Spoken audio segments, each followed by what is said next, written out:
All right, how's it going, my magnificent sons of bitches? And I've decided today to go ahead and start talking a little bit more about scriptures. I'll do various videos talking about scriptures or my thoughts on specific books in the Bible, more or less. I may not go through the exact scriptures and the exact quotes, but I do have my strong concordance here, and I do have my Bible, and I just kind of want to go through a lot of the stuff.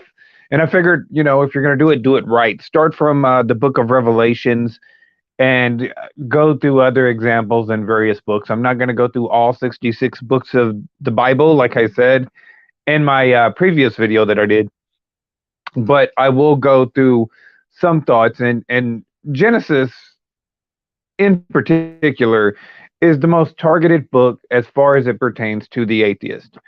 And if anybody follows me on Twitter, you can kind of understand exactly how fragile the atheist psyche is. Uh, the science that is, I guess, congruent with atheism just can't hold up to any real scrutiny. And if anybody actually sat back and thought about it from a rational, pragmatic level, they would see how many holes are, in it whenever they're teaching this in these institutions in academia. There are really too many holes to hold up evolution as a credible science. It's just not this whole thing to where, oh well, Christians are just trying to force their will on everybody else, and this seems to be the particular notion whenever it comes to really anybody on the left, not just atheists, but this is anything.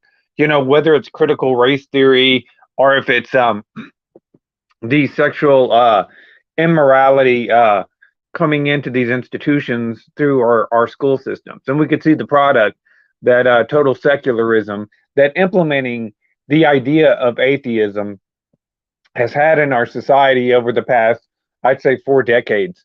I think that they were teaching evolution whenever I was in school, which would have been in the 80s. So, you're looking at 4 decades worth of garbage being, taught as some sort of scientific fact, when in reality, it's barely a concept. And really, at the end of the day, that never even took off the ground. Technically, evolution was, last year over like 160, 170 years ago. So the sheer fact that it's still taught as a legitimate science, even though it has failed to produce any real quality evidence to sustain itself, um, it really tells you that this is more of a grift, that the science that is taught to your kids as it pertains to, I guess what you would say, the origins of humanity, you know, it certainly leaves out a lot. Between where we're at today and where we must have come from. So, of course, whenever you're looking at the book of Genesis, this is, of course, from ancient Hebrew doctrines. And, it was written probably about 1445 BC to about 1406 BC. That's where the estimated time that Genesis was written, that these uh, documents were written, which isn't too far off from like the Tale of Gilgamesh. Pretty much everything that we know about ancient humanity is 3,000 years. Anything before 3,000 years before Christ, well, it's about 7,000 years, 3,000 years before Christ. 3,000 years before Christ is pretty much the earliest documentation of where we can gather where civilization started to begin. And you look at the Tale of Gilgamesh, and you look at these various other forms of documentation that say that there was a flood. You know what I'm saying? It's not only the Old Testament that says that there was a flood, that some great event happened, and basically humanity was almost wiped out. you go back and do the calculations, and at the percentages of our population, uh, go, and then you were to sit there and do the math behind it, then certainly there could have only been like 8 survivors after that particular flood. So, like, if you were to actually do, but see, for the most part, any of these researches and any of these studies, they're not allowed. You know what I'm saying? Whenever you look at the insanity that is the Big Bang Theory, and all of the, I guess, circumstances that it would have had to overcome. We live in a very, very systematic universe that really technically is set up just to cater to life for you on this planet. The stars, the sun, the moon, the atmosphere, the sheer fact that we have water, it is systematically set up just to sustain life.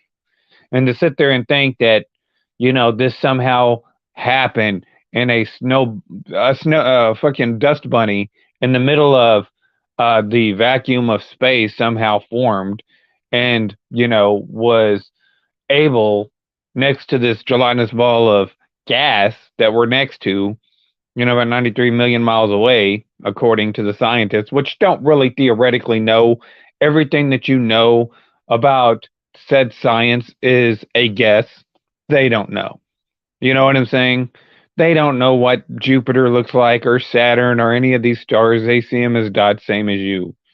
And if you think that, oh, yeah, we have all these rocket ships and spaceships and satellites and they can see that far, no, they really can't. And, you stop and think about it. What do you need for combustion to go ahead and make it out that, 100 million miles that you claim that these planets are out there? You would need oxygen, which doesn't exist in space.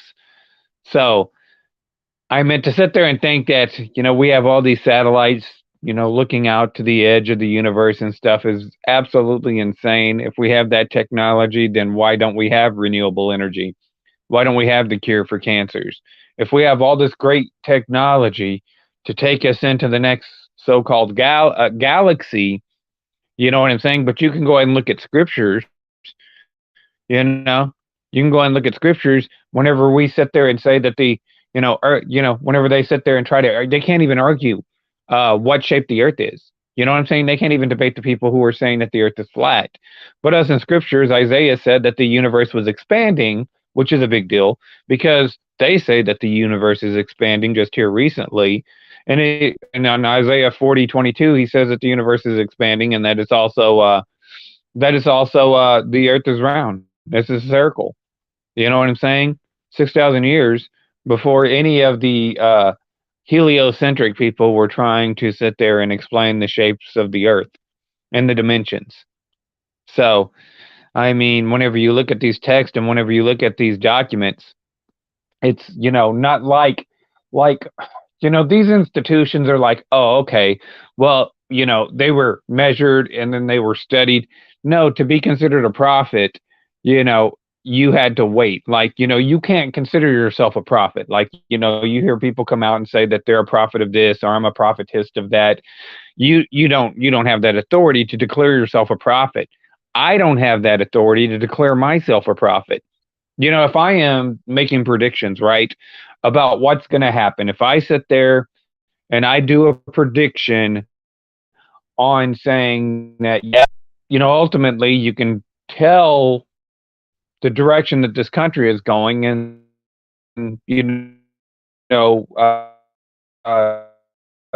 probably sooner or later going to end with that prediction and it happens, then by whoever writes down these documents, they declare that I'm a prophet. Nobody declares themselves a prophet. Doesn't the earth sit on in 4 pillars? Well, doesn't it sit on at least 2 pillars?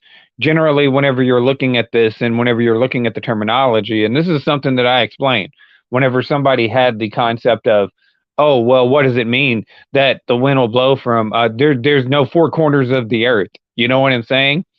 I mean, yeah, sure there is. Sure there's 4 corners of the earth. By election and how we measure stuff, There's a north, there's a south, there's an east, and there's a west. That's four corners.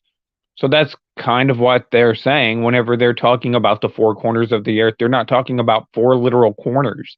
They're talking about the directions in which he would go. You know what I'm saying? To explain that. Um, so I meant that's how it works. So whenever you're talking about four pillars of the earth, you know what I'm saying? We call the North Pole and the South Pole. But like I said, we got an east and a west too. And is it a spherical shape? We know it's round. We know this. We know that the earth is round. We know it's a circle. I mean, ultimately that's to sit there, but whenever you go ahead and look at Antarctica and you look at how much it rises out of the ocean and how high how much above sea level Antarctica is, and it does kind of resemble a pillar. You know what I'm saying? So there's no, whenever you're looking at it from this perspective, Antarctica can totally be confused for looking like a pillar because it does rise so high like a pillar that if you're seeing it from a perspective of a mortal man who, by the way, the Bible is written by man, but I don't understand the concept of what was the Bible supposed to be written by. You know what I'm saying? It's a documentation.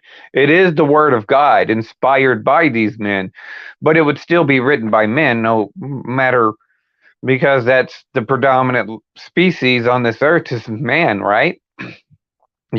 Would you would you believe it if it was like picked down by a chicken or something? Somebody gave a chicken, put some ink on a chicken's beak, and he just started scribbling stuff on a paper. Would that legitimize the Bible in your eyes?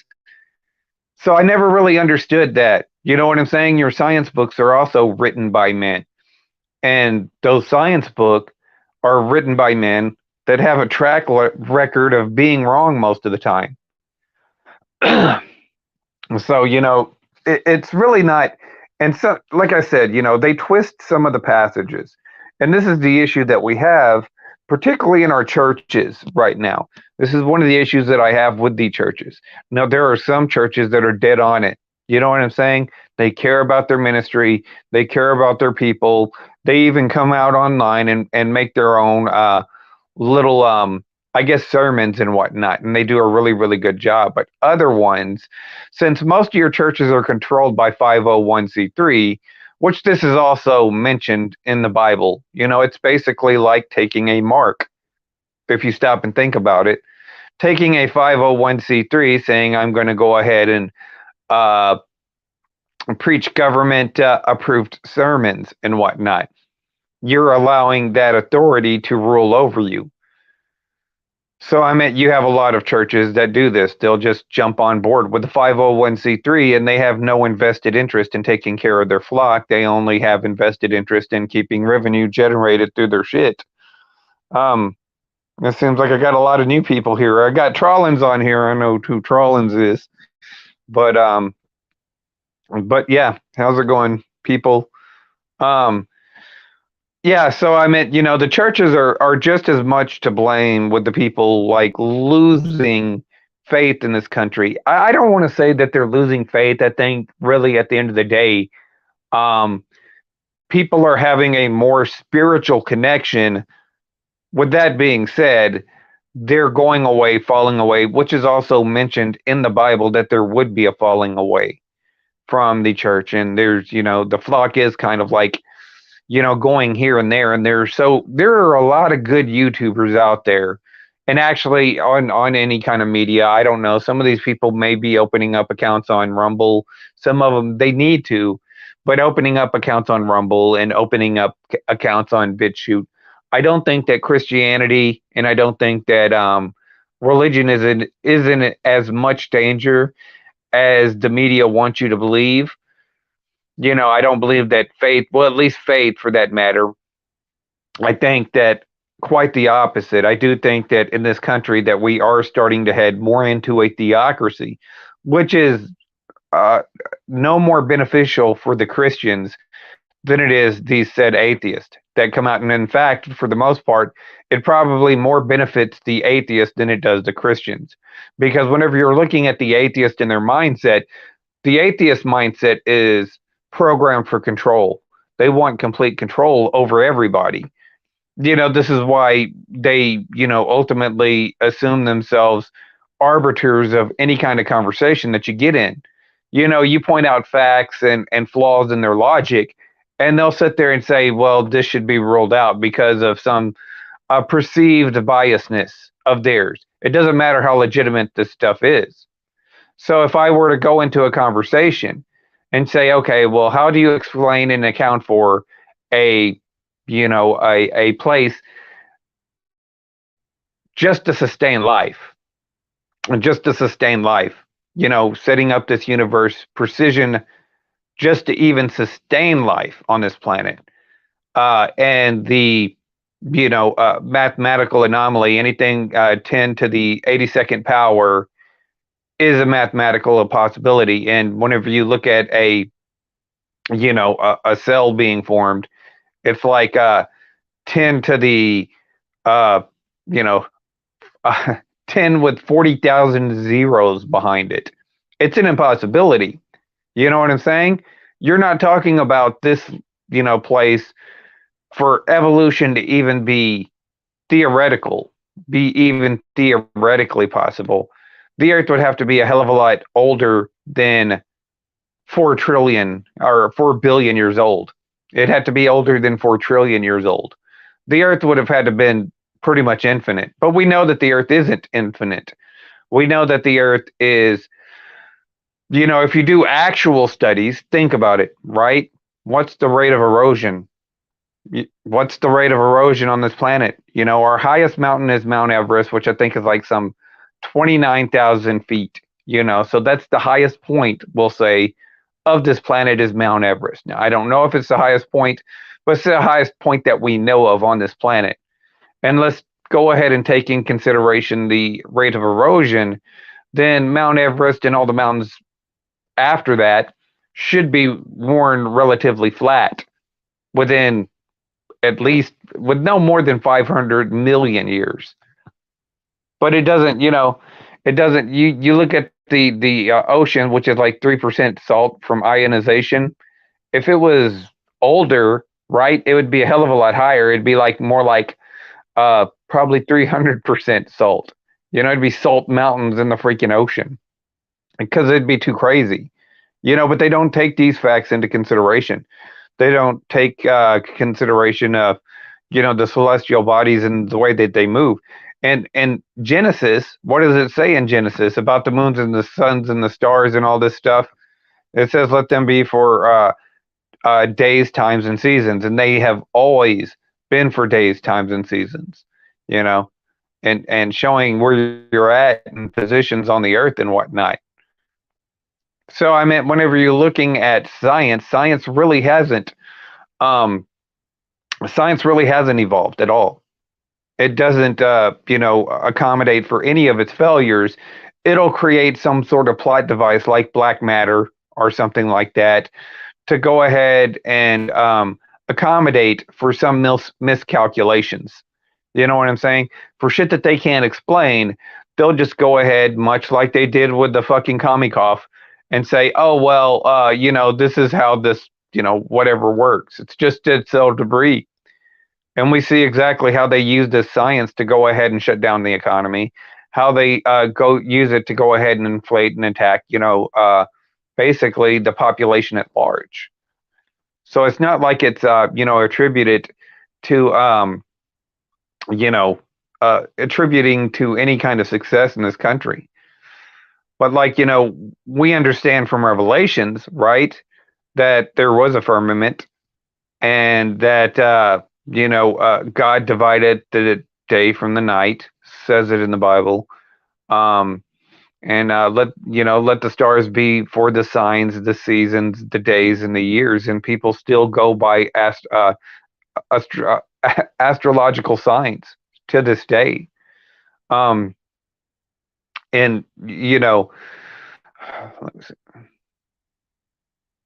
It's interesting because whenever you look at the book of Revelations, and a lot of people don't understand. First off, they try to make it seem sexist, especially whenever they say, "Oh well, Eve was made. Adam was the first, human that was designed after God. Let us make man in our own image."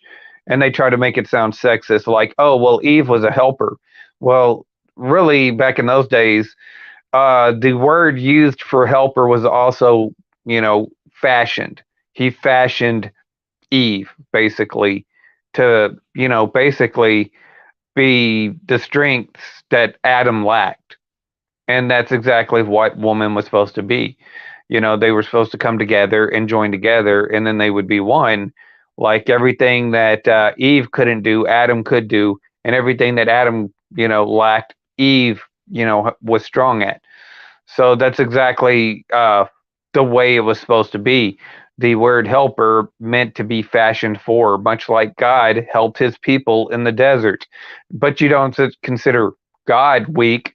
He was a helper of getting his people out of Egypt.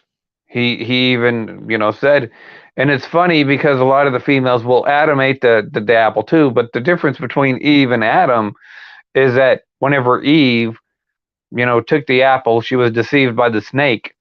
And the snake had said, well, if you eat this apple, uh, you will not surely die. One thing that we understand with this passage, however, whenever Eve says that, and this shows you, this is actually something that's not talked about a lot as far as scriptures go, but whenever God commanded Adam not to eat from the tree of the knowledge of good and evil, he told Adam, "Do not eat from that tree, for that day ye will surely die."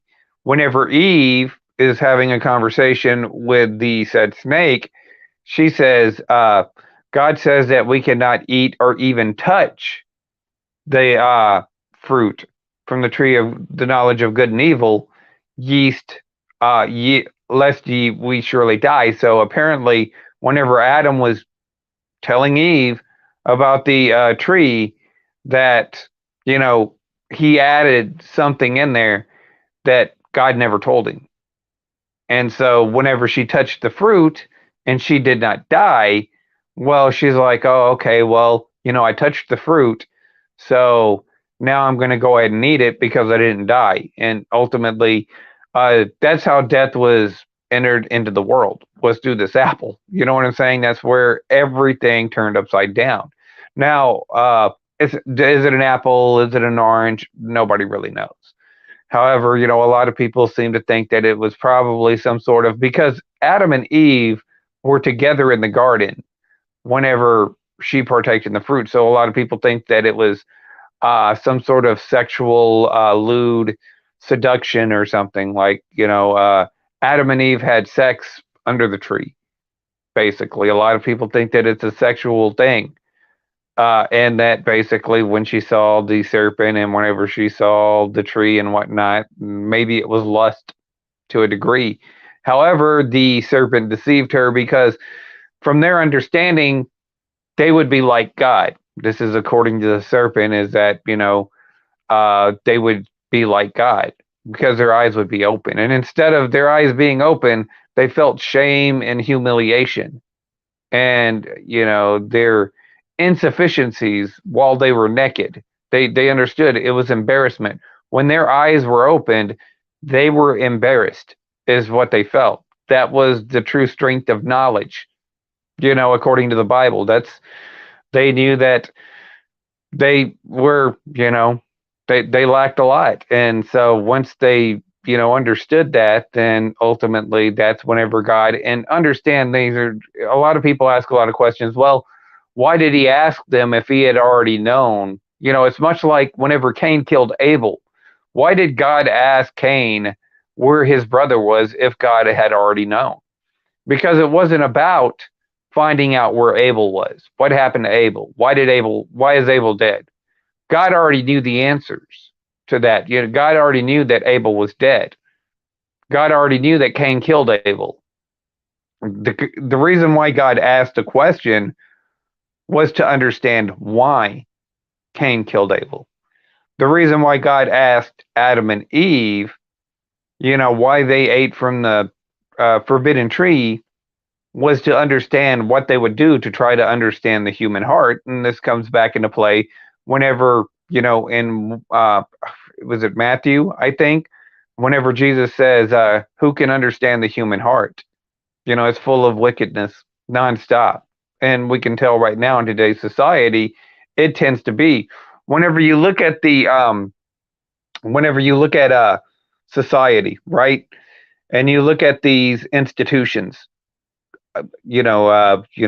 pushing atheism, going out and pushing this into schools, and you can see the fruits of it. You always, like it says in the Bible, you always judge a tree by the fruits that it produces, and we see the fruit of total secular atheism. We have for years.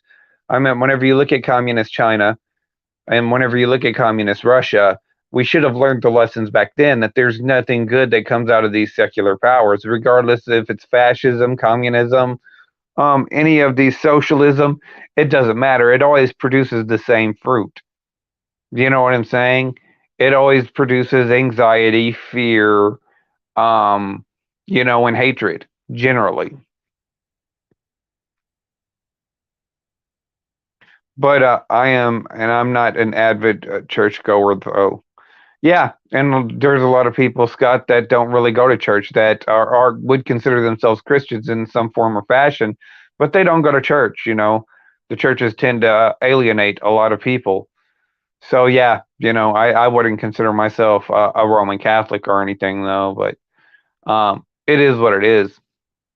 But yeah, um, but like you look at the legitimacy of everything going on. Like I said, whenever you think about a Big Bang, and whenever you think about the origin of species, first off, whenever you think about the origin of species, who do you think of? Charlie Darwin. And this is one of the things that I don't get, because the atheists will vehemently defend Darwin's theory, but ultimately Darwin is the same guy who wanted to have sex with his cousins because he thought that the bloodlines should have been protected. The whole point, origin of species, was meant to be protect favored races, was the original freaking title of the book.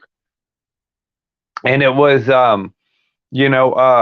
Charles Darwin's lack of the understanding of genetics that is the reason why his kids had so many mental issues. You know what I'm saying? They did. And he blamed that on God. And it's the same thing. I mean, that is the traditional mindset of the atheist. The atheist will never take personal responsibility for any of its actions. If there's suffering, misery, and all of this pain, agony, and suffering that they come out and use to disclaim God, but they don't want to go ahead and take personal responsibility. Whose fault is it for most of the pain, agony, and suffering? You know what I'm saying? Who's the one that comes up with these atomic bombs to drop? Who is the ones creating all these plagues? To a degree, whenever you look at secular science and these atheists and whatnot, a lot of them, and like I said, whenever you look at the theist side of it, from the like Illuminati's, most of the pagans and stuff, they feel like they're a lot of these people, like your Freemasons, like your Illuminati, and maybe even to a degree some that go into your secular realms, like your Joe Bidens and your Nancy Pelosi's. They're all Catholics. They're all Catholics and whatnot. But whenever you go ahead and you look at it, a lot of these people think that they're the elect. They think that they're God's chosen people. This is from the pagan side. Whenever you look at the secular side, however, they act more like pestilence. You know what I'm saying? These plagues that are mentioned in the Bible, and it's easier. And I'll probably get into that and why I think that, each of these secular institutions represent some sort of plague that are mentioned in the Bible that is also known as the four horsemen. I'll go ahead and get into that in a later video. But like, looking at the direction of society and listening to these atheists drum on about how religion is a large part of the world's problems today. No, you can't sit there and say that anymore. First off, even if your Big Bang Theory was remotely coherent, I'll just even say that it was coherent. Ultimately, it would still have to be, again, from a supernatural source. It wouldn't matter. It doesn't matter. You can sit there and say, oh, I believe in some invisible sky daddy that's supernatural. But I mean, it's no different. Your source has to be supernatural. Everything that is here today has to come from somewhere that isn't here. You know what I'm saying? That had to come from somewhere else. It had to have been supernatural regardless of what you think. Now, we know that the Big Bang concept is not a pragmatic concept. It is quite a ridiculous concept. None of the science behind a Big Bang theory matches up anything on paper that is. So I mean, it's constantly changing. They have to go ahead and create a biogenesis to go ahead and make up for biogenesis. They have to go ahead and make up different concepts to get past Mendel's laws of genetics. They have to go ahead and make up concepts to go ahead and get around symbiotic relationships just to go ahead and get the cell to a place to where it could even, replicate, much less survive in a hostile, empty void in space. And it's just mathematically impossible. It just didn't happen that way. And the sheer fact that we're teaching this in institutions as an unequivocal truth, um, um, that it's absolutely insane that we still teach this as like an unequivocal truth. And there is no intellectual honesty in it whatsoever. So this is why you always have the snarky comments by atheists who just assume that they're enlightened, that just assume that they know what is going on, that just assume that all of this is just by chance, and that there is no meaning behind it whatsoever. And they're just going to go ahead and it's a question of morality. Where does your morality come from? Why even have morality if you're an atheist, other than it benefits you in some way, shape, or form? It's absolutely, and on top of that, it's funny because they want to go ahead and attribute their documents and everything that was created by a large portion of theists that created this country. But I can tell you one thing: without Christianity, you don't have the separation of church and state. Period. You don't have it. Name any other place, name any other secular country that gives you the separation of church and state. I'll wait. Go ahead and name any other theocracy. Go ahead and name other, whether it be Sharia law, where there's a separation of said, it just doesn't exist. Yahweh was Canaanite God originally and has polytheistic or okay, no one cares. We've heard these ridiculous things before. Um, yes, we can. Okay. Uh, what's up, Polston? Is insane how billions of people listen and read the Bible, and that doesn't make. And this is one of those guys I can't hardly read your stuff. Sharia law is socialism. And like I said, for the most part, I have nothing against really, Islamic Muslims or anything like that. But certainly, you're not going to get any kind of separation of church and state from, any of these other institutions. Christianity is the only uh, faith-based religion that was implemented to ever produce a separation of church and state. Period. You don't get it with anything else. No other theocracy, no other government do you get a separation of church and state. You either get church or you get state, and one controls the other. Either church is going to control state or state is going to control church. We've already seen the effects of state controlling church in places like China, in places like Cuba, which you can go ahead and say how great they are, but how come we have so many people coming over here from these various countries saying how bad it is? I think I'll take their word for it over some blonde haired, blue eyed college internet thought that's making $800 on fucking OnlyFans a week saying, "Oh, we need to be more accepting like Cuba, where they radically execute you if you're a dissident." Nah, absolutely not.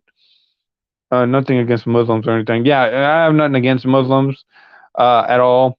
You know, I have nothing against Catholics, although I don't. I probably agree more with Muslims than I do Catholics sometimes. There's nothing against Catholics, but I'm just sitting there saying is that you're either going to get church, which is basically Sharia law, which is what they practice in most of the Muslim countries, or you're going to get state. That's what you're going to get. And generally, if you get church backing your government, then your government is stronger. If it's state backing your government is weaker because it just can't sustain itself. We need to rise up against these machines and whatnot. And like I said, I do think that the United States will become a theocracy. I think we're quickly heading into that direction. Whenever you look at our Congress, whenever you look at the people in charge, Joe Biden, Nancy Pelosi, 6 out of the 9 Supreme Court justices, all Catholic. Whenever you look at Trudeau, he is considered a Catholic. He's has his Catholic affiliations. Kamala Harris has her Catholic ties. Donald Trump is a freaking Jesuit, so it doesn't really matter. All these institutions are kind of set up into place right now to really, with society going the direction that it is, and with all these secular atheist people out there pushing their depravity, especially on kids.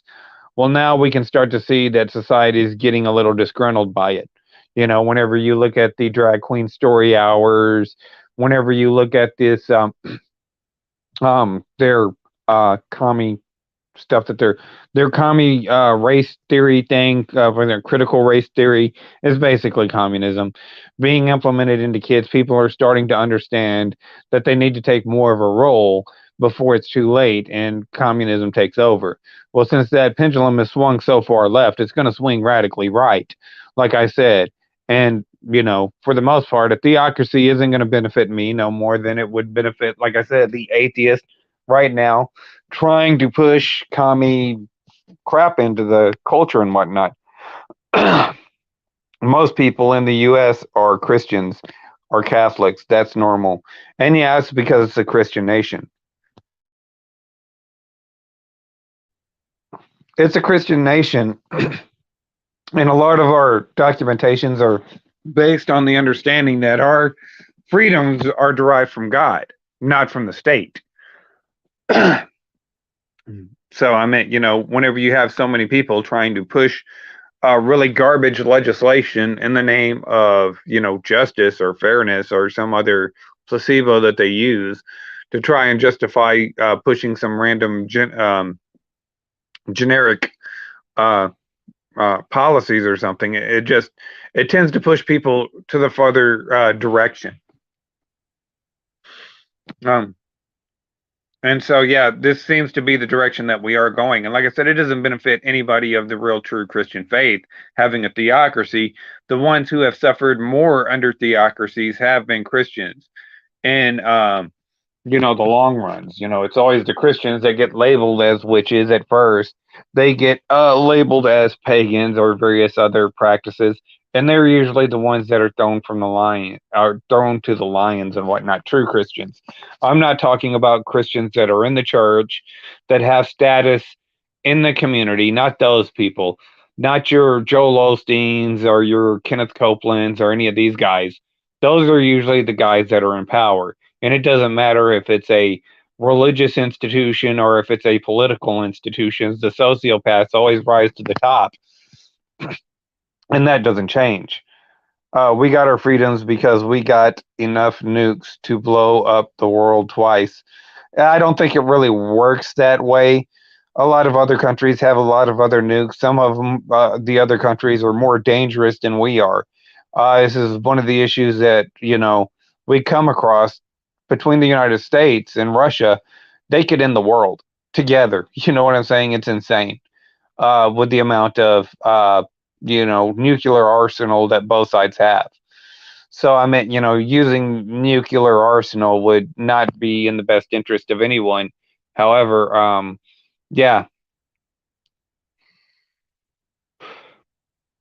but yeah, like for the most part, we can sit there and see exactly the direction that this world, and even if Biden and Harris were impeached, Trump is a Jesuit too.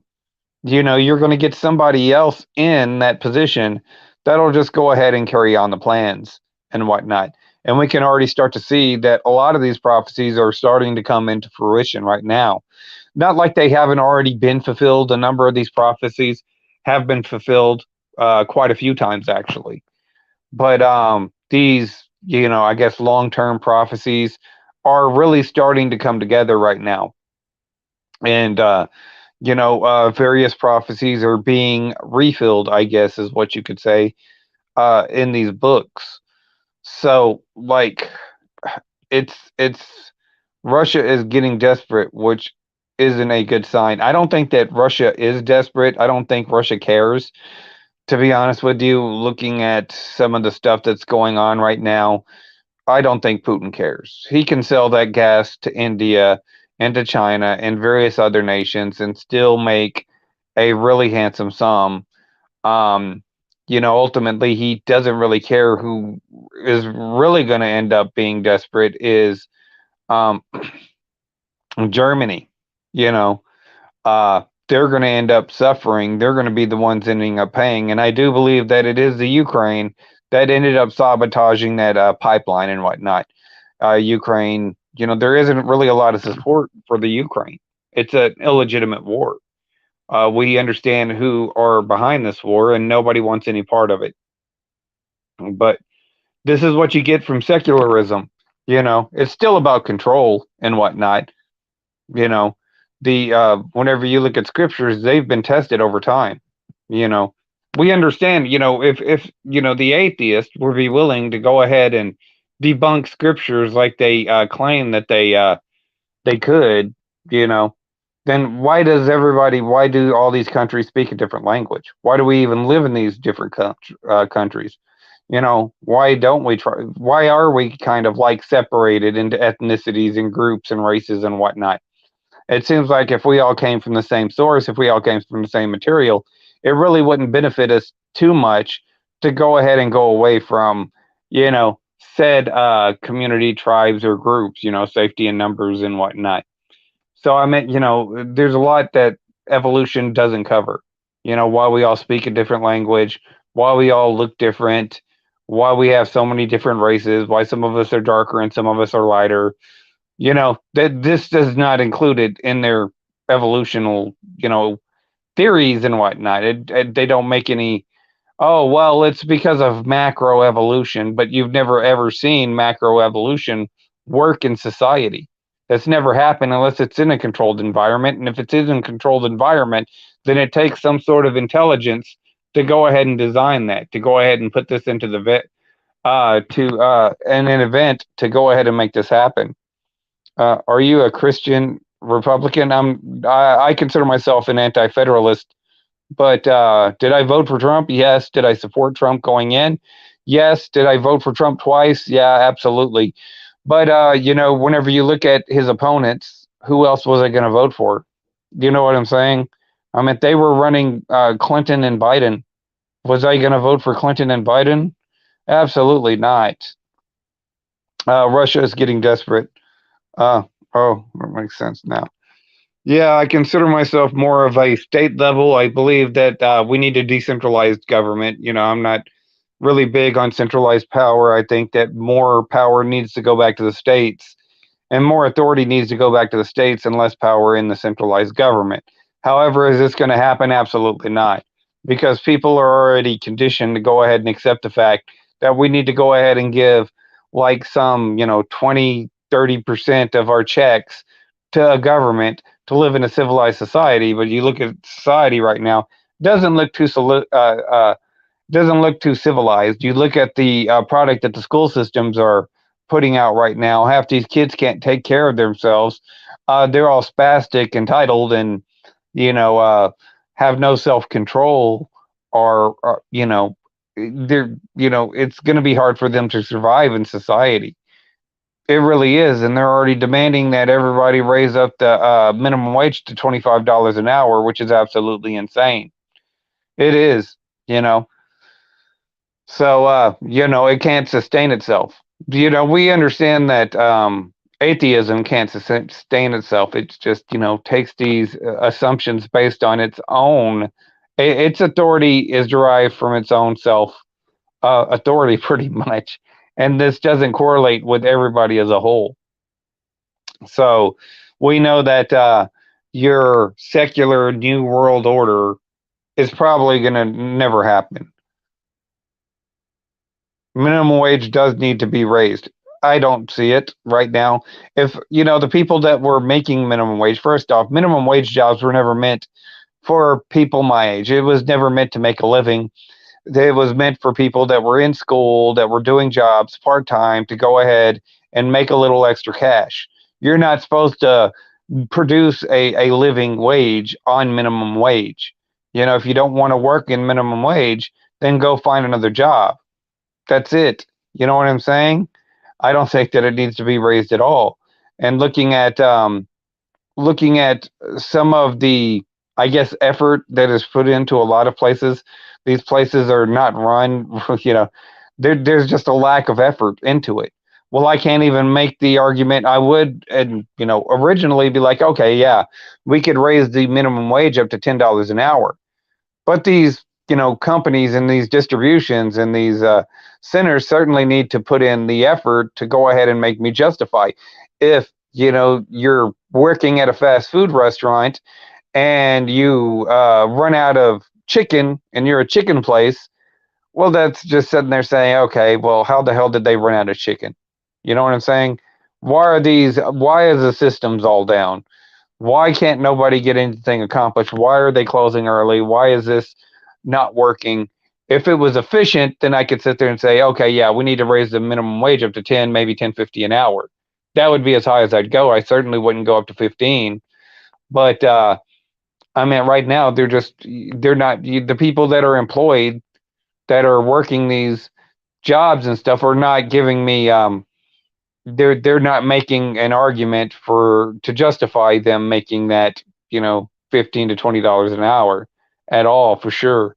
And it's hard for me to make the argument of them getting that $10 an hour whenever everything is less efficient, not more efficient. Not everyone can go to college, and that's not the point. I would suggest don't go to college. If you're going to get a degree, get a trade, get a skill, go to a trade school, go learn some correspondence courses. Don't go to college because it's a waste of money. These kids that go to college can't even pay off their debt. You see how the system is screwed up? You see how none of it works? You see how it collapses in on itself? You go to college, it's $80,000 a year debt that you get. The government's going to forgive that debt at my expense on my tax dollar and whatnot.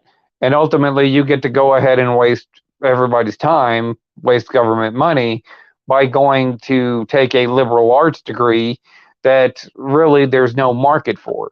If you're going to go to college and you are going to go assume a career, at least do something where you can make money at it. This companies are filthy rich. It won't hurt them to pay a livable wage. That's subjective, you know. How do you know these companies are filthy rich? Most of them are publicly traded, commodities right now. They're not filthy rich at all. They're publicly traded commodities and whatnot. Now, maybe some of those people that own those and sold those commodities, but for the most part, you're looking at a board and you're looking at a bigger system. You're looking at it from the perspective of the lowest common denominator, but you're not looking at everything else in between. I mean, you're looking at the person making $9 an hour. You're not looking at the person that worked his way up and busted his ass to make $18 an hour. And then they have to accommodate and adjust for that $18 an hour. If you do raise that guy's wages up to $15 an hour, how does that work? You're a harder worker. that worked his way up to making $18 an hour, you screw him over, you're not helping the guy making $15 an hour or $9 an hour. The guy that made $9 an hour probably made poor life choices. That's why he's making $9 an hour, or he's kind of a little lethargic and he doesn't want to put any extra work into it. So he's living life status quo, paycheck to paycheck. While the guy who did go ahead and put a little bit more effort, did learn his job, did show up every day, did put in the effort, it's going to hurt him. You're not helping the guy the guy that's making $9 an hour is going to continue to be lazy. He's going to continue to be not dependable if that's what he is. You're not going to change him by giving him an extra $7 an hour, $6 an hour, whatever it is.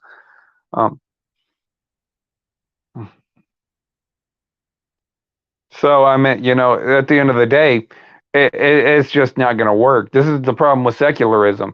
There's no real solutions. Now, my solution would be just to get rid of the tax, get rid of the income tax right now. It's not necessary. We're not in war times. We shouldn't be, anyways. They're trying to get us into another war. It's a war against climate change. That's why we have to have an income tax. Oh, it's a war against Russia. We're going to get into another war or whatnot just to fucking justify an income tax. But if you're making that, percentage of your check, you would have a little bit more money on your check. It's the same thing that old, what's that dude's name? Andrew Yang said that he needs to give out this $1,200 check. Well, then why can't you just go ahead and stop taking the taxes out of our check? They're not really necessary. Democratic socialism. Oh, okay. Well, I don't think that you could prove that even on paper. You can't prove that. We need, and like I said, democratic and socialism are not. They're mutually exclusive. You have a democracy, which is the majority rules, and then you have socialism, which is, an accumulative redistribution of wealth, I guess. And the redistribution of wealth never works. We see this right now with your Keynesian economics, the inflation. This is exactly where this comes from. These issues could be fixed pretty easy, but nobody wants to fix them. I mean, there are plans and ways that you could go ahead and fix them, and that it would fix itself, but nobody's in the business of fixing anything. This is why secularism and your social democracy will end up collapsing. I like grade during my childhood in the 80s and 90s, junior, and yeah, this is because we paid very little taxes in the 80s and the 90s, and life was a lot better back in the 80s and the 90s. Climate change is very real. You mean weather? Because that's what we call it. We call it weather. It exists in Canada. Yeah, it gets cold in Canada. I understand that, but it's been getting cold there since I was a small boy. You know what I'm saying? And works just fine. America can do much better. Summer school was awesome during my teenhood in the 1990s. I even like summer school better than high school.